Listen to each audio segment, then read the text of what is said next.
Hola amigos, la Catedral de Notre Dame se ha puesto de moda a raíz del incendio del día 15 de abril de 2019, el cual casi la destruyó por completo.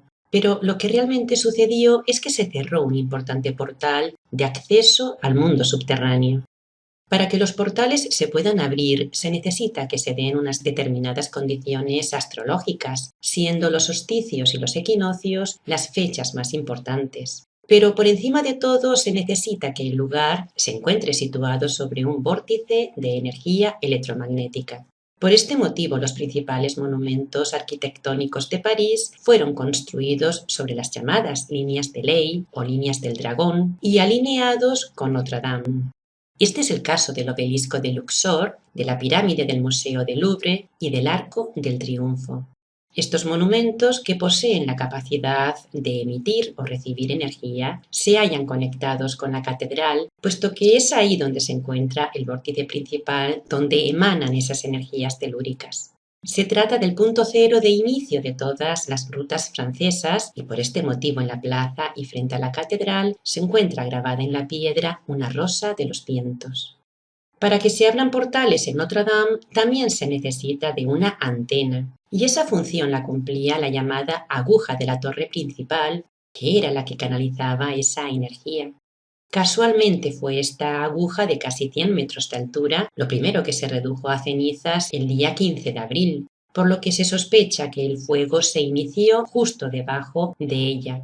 Claro, al caer la aguja, el portal quedó inoperativo, por lo que los seres del bajo astral ya no pueden atravesarlo. Notre Dame, situada en la isla de Cité o isla de los judíos y rodeada por las aguas del río Sena, es considerado un lugar sagrado para todos los Anunnaki. Según los antiguos, el origen de la construcción de los túneles subterráneos que recorren toda la ciudad de París, así como de sus cámaras y accesos al inframundo, se remonta a 18 o 20.000 años atrás, que fue cuando llegaron al lugar grandes constructores, los cuales poseían una tecnología extraterrestre.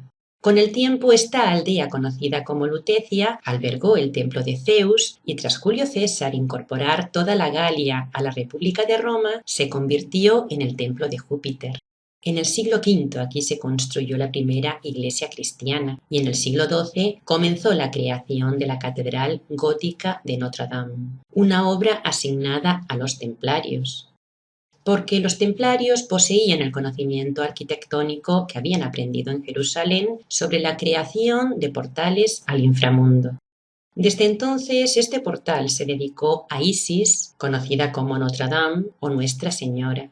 El hecho es que lleva mucho tiempo siendo un lugar importante de peregrinación, pero también un lugar en donde se han llevado a cabo constantes sacrificios humanos, en donde muchas personas han sido ejecutadas por quienes ostentaban el poder.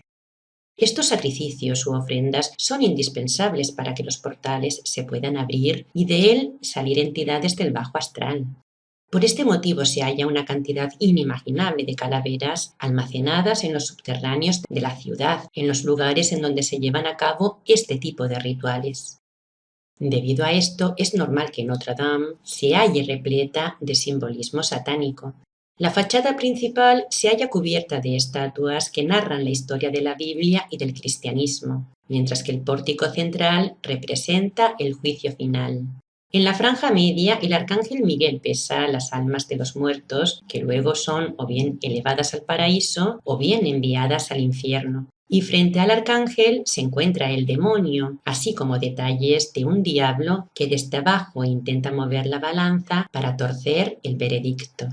Un verdadero bestiario adorna las cornisas en donde destacan las gárgolas. Precisamente las gárgolas jugaron un papel relevante cuando en el siglo XV Juana de Arco fue ejecutada en la hoguera acusada de herejía. Pues bien, el día en el que murió se reporta un hecho sorprendente. Las gárgolas cobraron vida volando por toda la ciudad y aterrorizando a la gente. Al día siguiente aparecieron muchos cadáveres de personas en las calles cercanas a la catedral. Con el tiempo, Juana de Arco fue beatificada en Notre Dame, en donde se le asignó una sala que contiene su estatua. Como los Anunnaki se consideran descendientes genéticos de Isis, tanto las guerras como las revoluciones que llevaron a cabo entre ellos para apoderarse de este lugar siempre lo respetaron. Porque las dos facciones Anunnaki, los arios y los reptilianos, también conocidos como los ángeles y los demonios, han librado diferentes batallas por tener el control de este codiciado portal. En el siglo XII, mientras que los reptilianos tenían el poder de la Iglesia de Roma, los arios formaban parte de los caballeros templarios, constituyendo el brazo armado de la Iglesia.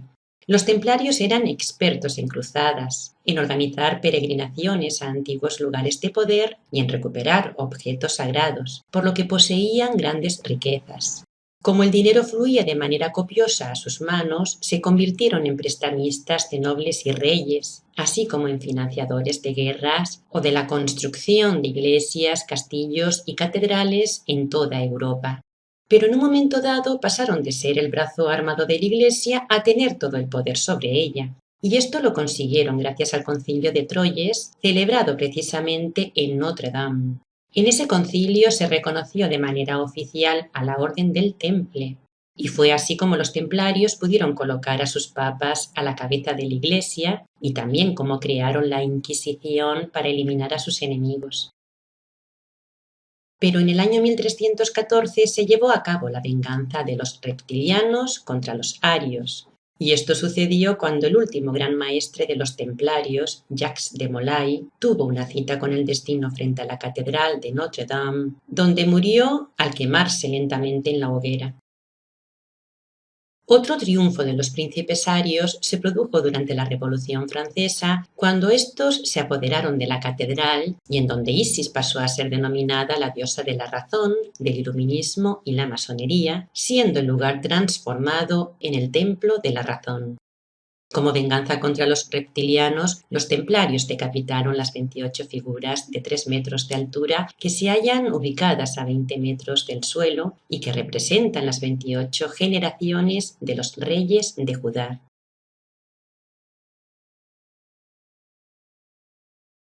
Aunque la catedral sufrió graves desperfectos durante la fase más radical de la Revolución Francesa, con el tiempo esta fue reparada. Y en el equipo de restauradores que se encargó, entre otras cosas, de hacer réplicas de las cabezas decapitadas de los reyes de Judá, se encontraba Víctor Hugo.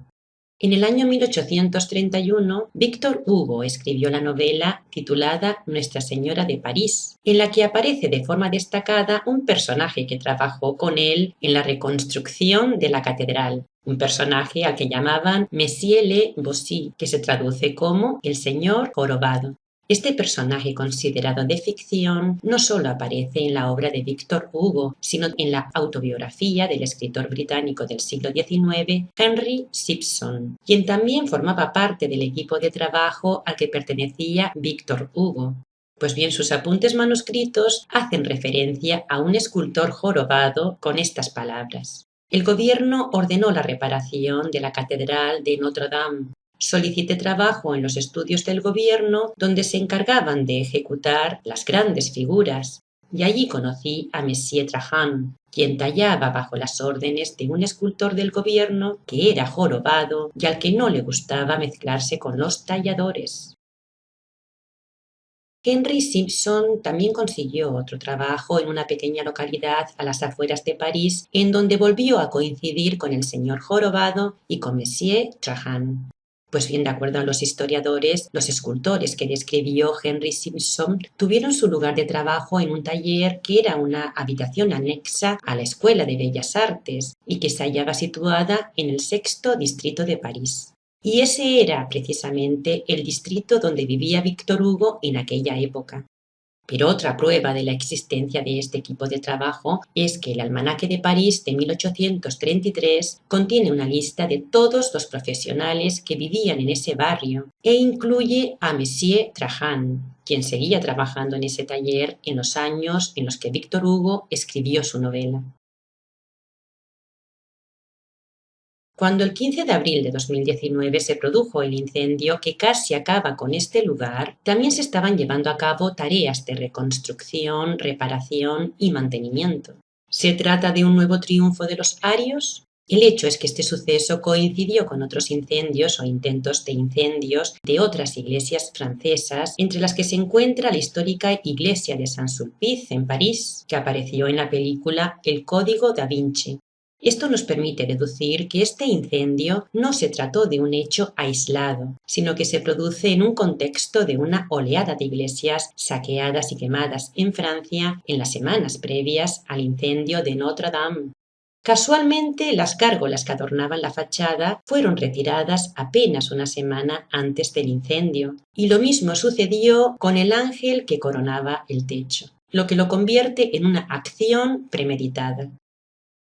En el Apocalipsis, el Vaticano se conoce como la gran ramera que llenó el planeta de lujosas catedrales, enseñando la adoración material, la misma que practicaron siglos atrás los dioses faraones de Egipto. Por su parte, el Talmud está lleno de enseñanzas anticristianas, entre las cuales se ordena, entre otras cosas, engañar a los cristianos, deshonrar sus símbolos religiosos o profanar sus templos. En el Zohar se puede leer: nuestro cautiverio durará hasta que los príncipes de los gentiles que adoran ídolos sean destruidos. Por lo tanto, la destrucción de este portal al inframundo simboliza el final de una era, el final de la civilización cristiana, la caída del gobierno mundial de la Iglesia de Roma, que representa el viejo orden mundial. Y todo esto se hace con el objetivo de poder implantar el nuevo orden mundial, es decir, una sola religión, un solo gobierno y una sola dictadura mundial judía. Pero otra cosa es que lo consigan, porque tanto los arios como los reptilianos han gastado mucho tiempo y energía batallando entre ellos, y esto ha perjudicado de manera grave sus planes.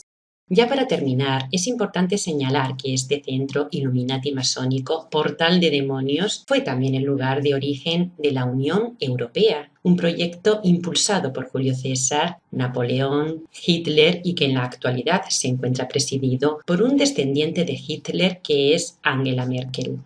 Por lo tanto, que haya dejado de ser operativo, para mí sin duda alguna es una buena noticia. Hasta pronto.